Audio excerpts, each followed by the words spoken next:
Ben arkadaşlar ahkam kılamdı gidip korkap gitkemen dokara.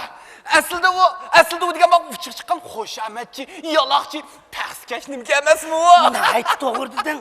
Bulanın halin moşunçılıkla. Biz çok kalbi kılını. Toxta. Biz bunda aldırap koşup gitmeyli. Doğru. Sege gerek duraylı.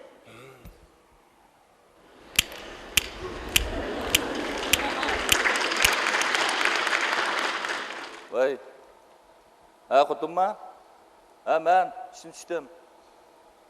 Vay baldır barma ha. Vay maqul xotun.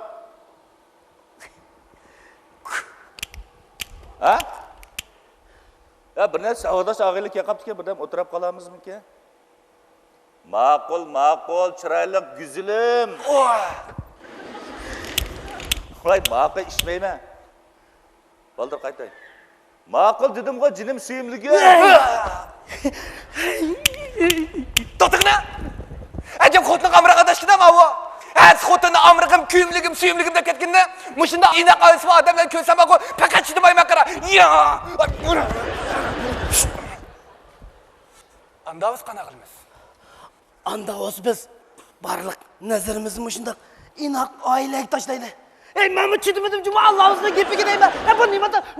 Chiroyli xotni bitta chiqib bordi. Bunda ayni cho'qib buzish kerak.